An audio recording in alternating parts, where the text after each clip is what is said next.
김태규 증인, 예. 수사와 감사는 차이가 있죠? 예. 어떻게 다릅니까? 예, 수사는 뭐고 감사는 뭐예요? 글쎄요, 수사는 뭐 일단 형사처벌을 전제로 하는 게 수사이고요. 직무의 상의 어떤 비위나 잘못을 찾아내는 게 예, 감사는 회계검사, 직무검사 예, 그렇죠. 중에서 예, 강제성은 예, 없습니다. 예, 예. 그런데 이 방통위 감사에 수사기관 인력을 동원하는 것, 저는 이걸 특별수사본부냐 이렇게 지난번 국감에서 지적한 바 있는데요. 이게 이제 공포감을 일으킵니다. 방통위 직원들에게 물어보니까 검찰 수사관, 경찰 수사관, 감사원 등에서 상주하고 있는 데 대해서 공포감을 느낀다. 이런 반응이 있었고, 특히 감사 대상 기관 사람들도 마땅히 당연히 공포감을 느꼈을 겁니다. 지금 정부 여당에서는 이 문제에 대한 그 해악성을 잘 느끼지 못하는 것 같은데요. 왜 해악이냐? 이 사례가 모든 정부 부처에 도입된다고 한번 가정해 보면 모든 정부 부처가 다 사정기관이 되는 거예요. 감사를 빙자한 수사가 일상화되는 거죠. 그래서 수백 개의 공공기관, 민간기관들의 일상적인 수사가 일어날 수 있습니다. 인정하십니까? 글쎄요. 제가 이 방통위의 특별수사본부의 본질을 그래서 연성 파시즘, 백색 독재라고 규정하는 겁니다. 전두환 50 시절 보안사, 안기부 요원들이 각 정부 부처, 기관, 언론사에 상주했습니다. 이것과 본질상 다르지 않습니다. 방통위를 수사기관화하고 있습니다. 이건 뿌리 뽑아야 합니다. 진보 정권이든 보수 정권이든 이런 형태는 절대로 용납될 수 없습니다. 지금 방통위에 검찰 수사관 지금 몇 명 있죠?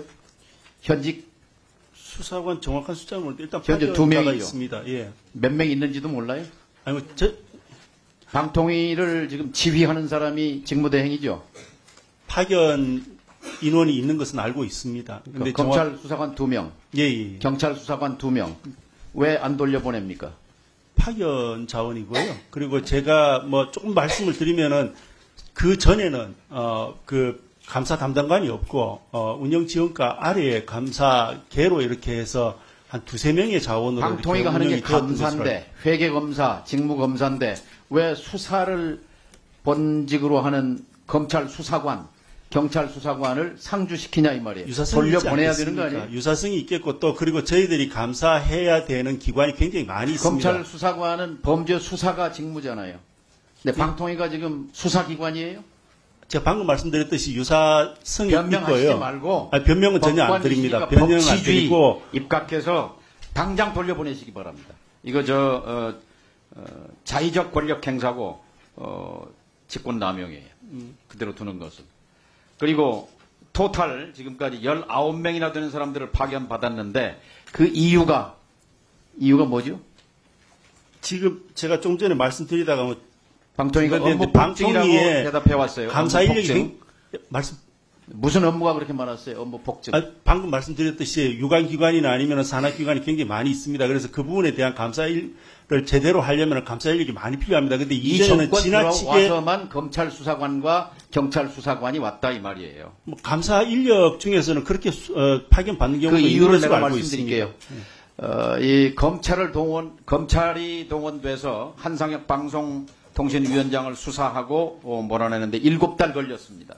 그리고 박문진에 대한 감사원 감사도 7달 걸렸어요. 그런데 방통위를 특별수사본부로 둔갑시키니까 한 달 만에 찍어낼 수가 있었어요. 방심위위원 해촉하고 시청자 미디어 재단 팩트체크넷 해체하고 신종병기를 개발한 거예요. 신종병기. 근데 이 특별수사본부 용납할 수 없습니다. 그리고 불법 파견 상태인 감사관 3명 지금 여전히 있죠. 왜 안 돌려보냅니까? 불법 파견이 아닙니다. 불법 파견입니다. 의원실에서 인사혁신처에 질문한 결과 서면 답변으로 인사혁신처의 공식 답변입니다. 5급 이상 1년 이상 파견할 때 근데 반드시 인사처의 승인을 받게 돼 있는데 이 승인 없습니다. 저희들이 대통령 돌려보내주시기 직속기관이라서요. 그리고 감사원 파견은 감사원에서 직접 처리하지 인사혁신처와 관련되지 않는 걸로 알고 있습니다. 인사혁신처에 승인 받아야 합니다. 대한민국 행정부의 공무원은 1년 이상 파견 때 인사혁신처가 통제합니다. 근데 기본적인 사실도 모르고 답변하는 감사원 방송이 소속 지금 공무원의 임용 조직 예산 편성에서 감사원 됐어요. 독립성이 박민- 최대한 존중돼야 되기 때문에 지금 감사원 잘못 알고 김태규 있는 건 증인. 아니고 예예. 박민 사장님 예. 오늘 목소리가 좀 쉬셨어요. 어제 면접 때까지만 해도 박민 사장 재임 되리라는 것 어떻게 확신하고 계셨습니까? 아니요, 전혀 확신하지 않았습니다. 아니, 저는 어제 오후까지 박민 사장이 재임된다는 얘기를 들었습니다. 저도 뜻밖이었습니다. 그런데 행정법원이 이 방통위 두 사람이 모여서 뚝딱뚝딱 KBS 이사 7명 한 거, 물론 MBC PD 수첩에 대한 판결이었지만 2명이 임명한 거 이거 위법이다. 이렇게 판결을 한 걸로 볼 수 있어요. 그러면 당연히 무효죠, 무효. 이것이 3심까지 뭐 김태규 직무대행 늘 1심이다 이렇게 얘기하는데 3심이 확정되면 박장범 앵커 사장 임명된 거 이것도 무효됩니다. 무효. 이거 무효 다툴 생각 있습니까? 없습니다. 없습니까?